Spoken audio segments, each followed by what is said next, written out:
Ces humbles tombes blanches qui sont juste là, à portée de main derrière vous, sont un des lieux les plus émouvants de France.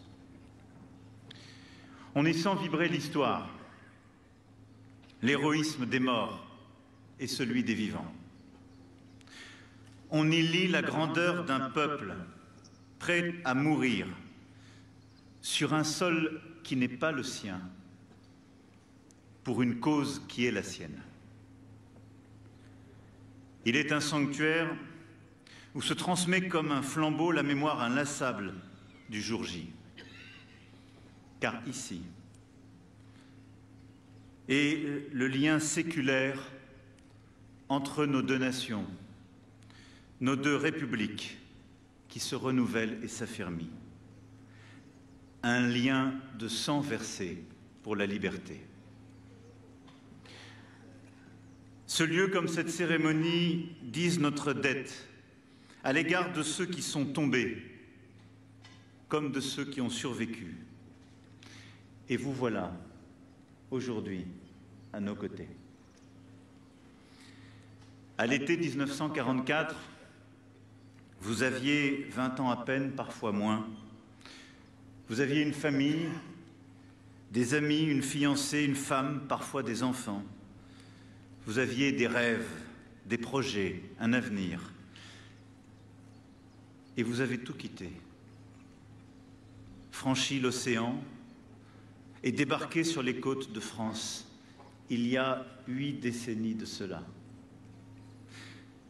Vous avez tout quitté et pris tous les risques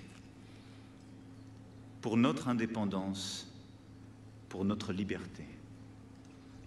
Cela, nous n'oublions pas. Merci. I'm glad we won the war. You are the memory. Bonjour, madame. So nice. Oh, you look most elegant. It's for you. Formidable.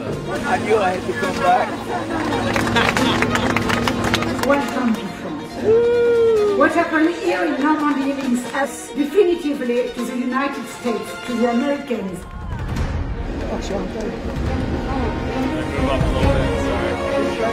Hello. Ça me fait grand plaisir pour la France. Hey, there you go. On leur dira jamais assez.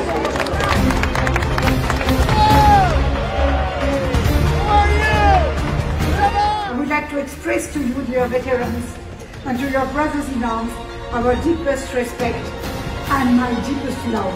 The greatest honor in France. Thank you.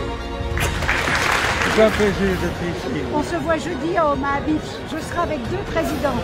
Ah, Le président des États-Unis et le président français. Ah. Et plus Jill Biden. très bien. Soyez sages d'ici Très là. bien. D'abord, je veux dire que les Français étaient au rendez-vous de ce jour, y compris hier. On était hier pour célébrer aussi la résistance bretonne. Et le débarquement a commencé le jour d'avant du débarquement, quand les premiers parachutistes français et britanniques sont arrivés en Bretagne. On a commémoré Saint-Lô et cette mémoire civile de celles et ceux qui ont été sacrifiés par les bombardements alliés de l'été 44. Et là, nous allons célébrer à la fois nos Français, ceux du bataillon Kiefer, mais nos alliés de ce débarquement avant, au mois d'août, de faire le débarquement de Provence. Les Français sont là parce qu'ils tiennent à ce moment de notre histoire. 80 ans après, ce sont sans doute les dernières grandes célébrations où nous pouvons avoir des anciens combattants, des vétérans qui sont encore là, qu'on doit célébrer et chérir. C'est ça pour moi le premier objectif. C'est ensuite de transmettre cette mémoire, d'en transmettre la force, la charge symbolique. Et oui, on ne peut pas s'empêcher de faire un parallèle et de se dire notre pays avait résisté pendant 4 années, quand tout poussait à céder. Et nous avons eu cette force de nos alliés qui nous a permis d'aller à la victoire et la liberté. Nous avons en Europe aujourd'hui, l'Ukraine, le président ukrainien était là, vous avez vu d'ailleurs la réaction de nos compatriotes. Un peuple qui est face à une puissance que je ne compare pas à l'Allemagne nazie. Elle n'a pas la même idéologie, mais une puissance qui est impérialiste, qui au fond foule au pied le droit international, la Russie, et qui a dit « moi je vais vous envahir ». L'aider à résister, c'est protéger en effet ces valeurs, notre droit, la souveraineté des Ukrainiens, leur intégrité territoriale. Et donc c'est évident